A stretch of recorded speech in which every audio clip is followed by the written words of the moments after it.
Hello दोस्तों, क्या हाल चाल। चलिए शुरुआत करते हैं अपनी एक और इम्पोर्टेंट वीडियो की। गाइज, अपनी एसएससी एग्ज़ाम और हो चुकी हैं। सभी शिफ्ट का पेपर हो चुका है। ठीक है, बहुत सारे स्टूडेंट का पेपर बहुत अच्छा गया है। पेपर काफ़ी इजी आया था। पर्टिकुलर आज अपन इस वीडियो में यही बात करेंगे कि एग्ज़ाम का लेवल क्या रहा था। जितने भी स्टूडेंट से बात हुई उसके अकॉर्डिंग हम आपको बताने वाले हैं। आगे हम आपको कट ऑफ के बारे में गाइज हम आपको बिल्कुल नहीं बताएंगे, क्योंकि कट ऑफ है ना, आप देख रहे होंगे बहुत सारे चैनल के ऊपर कि cut off expected cut off बता रही है। कट ऑफ हम नहीं बता पाएंगे। क्यों? क्योंकि कट ऑफ ना आफ्टर रेस्पॉन्स की सीट, यानी रेस्पॉन्स की सीट आ जाएगी, उसके बाद में ही हम आपको कट ऑफ बता पाएंगे कि स्टूडेंट के कितने मार्क्स बन रहे हैं, कितने क्या बन रहे हैं। क्योंकि जब स्टूडेंट एक एग्ज़ाम देता है ना, तो उसको खुद को नहीं पता होता कि मतलब, क्योंकि 2 आवर्स के अंदर उसका माइंड ऐसा होता है कि उसको पता नहीं चलता एक प्रकार से कि मतलब कितने एक प्रकार के क्वेश्चन वो गलत करके आ गया है ना। वो मैक्सिमम स्टूडेंट इस टाइम पे ना 160 150 ऐसे करके आए हैं, है ना। 170 अपने सिविल इंजीनियरिंग की बात करें तो, है ना, इतने अटेम्प्ट करके आए हैं। 180 भी है, 190 भी है, ऐसे काफ़ी स्टूडेंट है। ठीक है ना। अब इनके कितने नेगेटिव होते हैं, कितने क्या होते हैं, ये अपने रिस्पॉन्स की सीट आ जाएगी अपने 4 या 5 दिन के अंदर। मान लो 4-5 दिन के अंदर रिस्पॉन्स सीट आती है ना, अपन को पता चल जाएगा कि एक प्रकार से क्या कट ऑफ रहने वाला, तब अपन कट ऑफ के ऊपर बात करेंगे। ठीक है ना। स्टूडेंट एक बार रेस्पॉन्स हम आपको बताने वाले हैं। जो पहली बात हो ना, एग्जाम लेवल, जो रीजनिंग है ना, काफ़ी ज़्यादा ईजी आई थी, है ना। काफ़ी ज़्यादा रीजनिंग ईजी आई थी।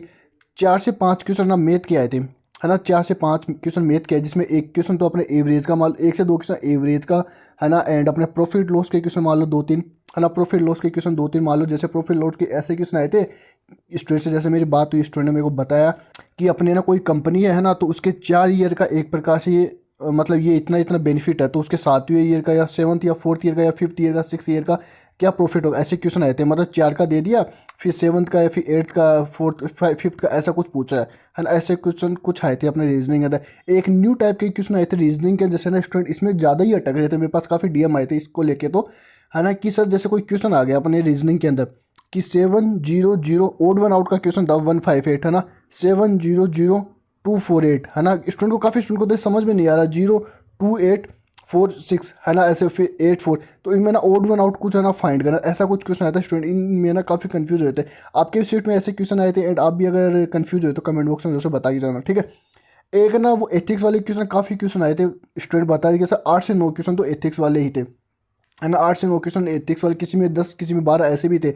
जैसे है ना, किसी का मतलब एग्जांपल आपको ले कि मतलब कोई किसी का ना पर्स गिर जाता है ना, किसी का पर्स गिर जाता है, तो आप ना क्या करोगे। उसके जो विचार ना कथन थे, एक प्रकार से कंक्लूजन थे, तो आप क्या क्या किस प्रकार से कैसे करोगे। तो ऐसे आपको ना फाइंड करना था, है ना। स्टूडेंट उनके ना दो ना ऑप्शन, मतलब कुछ क्वेश्चन तो ऐसे थे, मतलब अगर सपोज 8 क्वेश्चन आए ना, तो 8 क्वेश्चन 5 क्वेश्चन तो ऐसे थे जो इजीली कर पाओगे, है ना। मतलब 3 ऑप्शन आप रिमूव कर पाओगे, क्योंकि मैं ऑप्शन ही रिमूव करना होता है।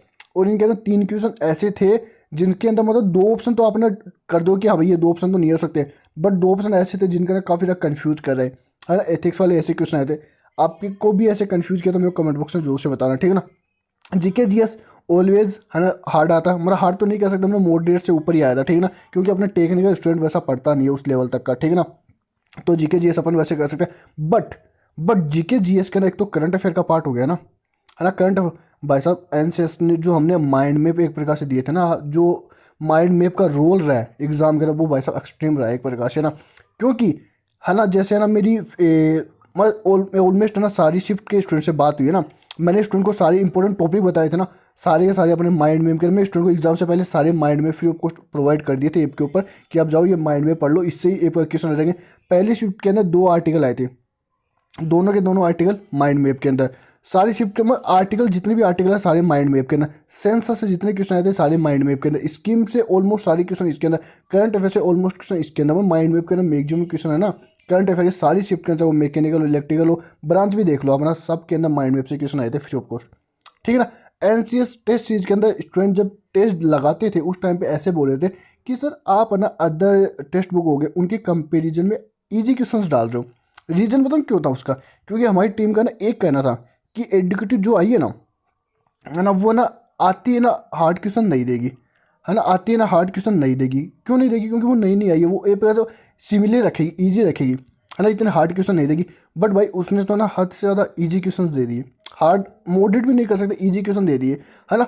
मतलब जैसे अपन कहते हैं ना, वन लाइनर ज़्यादा क्वेश्चन थे, है ना। जिस प्रकार से स्टूडेंट बात हुई है, वन लाइनर ज़्यादा क्वेश्चंस थे, है ना। वन लाइनर मतलब आपको ना मतलब न्यूमेरिकल थे, अच्छे खासे न्यूमेरिकल थे, ज़्यादा थे, बट इजी थे, है ना। डायरेक्ट मतलब फॉर्मूला के अंदर बेसिस में रखो। एसएसडी का भाई साहब फॉर्मूला पूछा, मतलब एसएसडी का एक प्रकार से न्यूमेरिकल इतना ईजी न्यूमेरिकल था, है ना। अपना जो डिफरेंशिएशन का फॉर्मूला हो गया DSD, ऐसे एक प्रकार से मतलब क्वेश्चन थे, इजी क्वेश्चन, काफ़ी ज़्यादा इजी क्वेश्चन है न्यूमेरिकल के अंदर भी हम बात करें तो, ठीक है ना। तो एन से स्टोर किया, मतलब NCS टेस्ट सीरीज के अंदर सारे हमने मतलब उसी लेवल के क्वेश्चन रखे थे जो अपने एग्जाम में आते हैं। रिस्पॉन्स बहुत अच्छा रहा था टेस्ट सीरीज का। आफ्टर जब जो भी स्टूडेंट एग्जाम देख के आए, एक प्रकार से मेरे पास काफ़ी DMs आए कि साहब की टेस्ट सीरीज ने बेनिफिट दिया, है ना।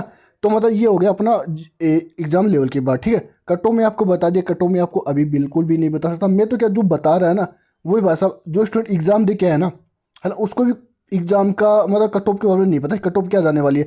तो जो टीचर लोग कट ऑफ बता रहे हैं एक प्रकार से, वो कैसे बता सकते हैं कि क्या कट ऑफ जाएगी, क्योंकि क्या वो एग्जाम देखे है, क्या उन्होंने रियल एग्जाम देखे एक प्रकार से। तो कट ऑफ कोई भी नहीं बता सकता जब तक अपनी रिस्पॉन्स शीट नहीं आ जाती, ठीक है ना। स्टूडेंट का रिस्पॉन्स ये है कि सर एग्जाम अच्छा गया, है ना, पेपर एक प्रकार से ईजी था, कट ऑफ थोड़ा बहुत हाई जा सकता है इस बार, क्योंकि टेक्निकली अपना 100 मार्क्स का होता है, यू नो वट, टेक्निकली अपना 100 मार्क्स का होता है, और यही ज़्यादा ईजी था। स्टूडेंट टेक्निकल के अंदर 95 करके आ रहे हैं, क्योंकि जो हमारे मेंटरशिप के स्टूडेंट थे ना, वो तो उनको तो हम जानते हैं, काफ़ी सालों 1-2 सालों से जानते हैं, मेंटरशिप के स्टूडेंट है उनको तो वो खुद मतलब वो तो एक प्रकार से जो रियल स्टडी है ना, वो ही एक प्रकार से हमको बताएंगे। उन्होंने कहा कि सब बहुत ज़्यादा वन लाइनर है, काफ़ी ज़्यादा ईजी पेपर है, टेक्निकल में मैं 95 करके आया हूँ, है ना, टेक्निकल में मैं 95 करके आया हूँ, ठीक है ना। तो वैसा आप समझ जाओ, है ना, पेपर कट मतलब अच्छी खासी जाने वाली है ना। ये आपको रिस्पॉन्स शीट के बारे में आपको पता चल जाएगा, ठीक है ना। अब आपको बात कर लेते हैं कि CBT की स्टूडेंट की तैयारी पर कौन कर सकता है कौन नहीं। देखो 2-3 दिन आप अपना वेट कर लो, रिस्पॉन्स शीट आ जाएगी, आपको पता चलेगा कि मेरी क्या एक प्रकार से मैं जाऊंगा नहीं जाऊंगा, है ना। एंड फिर मैं RRB की तरफ जाऊँ या फिर मैं CBT की तरफ जाऊँ, किस प्रकार से जाऊँ, क्योंकि बहुत सारे स्टूडेंट का यहाँ पे अलग एग्जाम भी है। मतलब अपन बात करें तो यहाँ पे अपना जो RPC एजेंट का मेंस का एग्जाम भी है, ठीक है ना। किसी का UPPSC उसकी भी तैयारी कर रहे हैं, और भी स्टेट AG की तैयारी कर रहे हैं, ठीक है ना, जो कि एक प्रकार से अपकमिंग आने वाला है।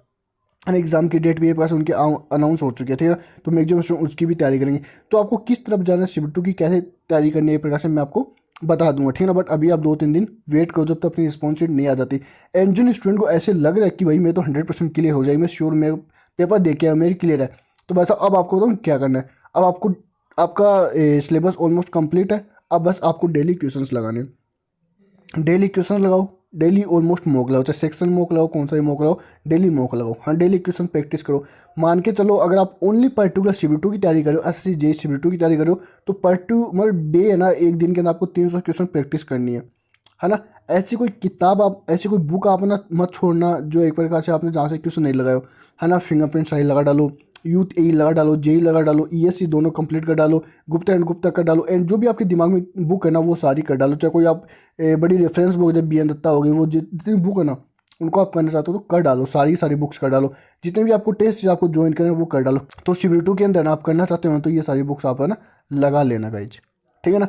एंड जो स्टूडेंट अभी भी मतलब बाउंड्री लाइन पे करेंगे मेरे पेपर अच्छा नहीं हो, मैं वेट करूँगा रिस्पॉन्स शीट का, वो 2-3 दिन और वेट कर ले।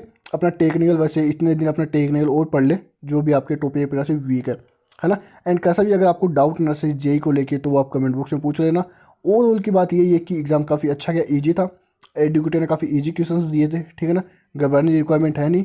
अभी है ना RRB JEE के ऊपर भी वीडियो आएगी कल या परसों आ जाएगी, एंड है ना DDA JEE के ऊपर भी आएगी, क्योंकि DDA JEE के ऊपर काफ़ी DM आ रहे थे अपने कमेंट उसके अंदर टेलीग्राम के ऊपर। DDA JEE के बहुत सारे स्टूडेंट एक प्रकार से एग्जाम देंगे, RRB JEE की तो ऑफकोर्स एक बार देंगे। एंड बहुत सारे स्टूडेंट ऐसे हैं जो एक प्रकार से अभी तक RRB JEE का जिन्होंने फॉर्म फिलअप नहीं किया, तो वह जल्दी जल्दी है ना RRB JEE का अपना फॉर्म फिलअप कर दीजिए, ठीक है ना। एंड आपको कैसा भी डाउट है कमेंट बॉक्स में पूछ लेना, सब्सक्राइब कर लेना, टेलीग्राम पे जो चल रहा, क्योंकि सारी अपडेट हम टेलीग्राम पे ही देते रहते हैं, ठीक है। Thank you guys.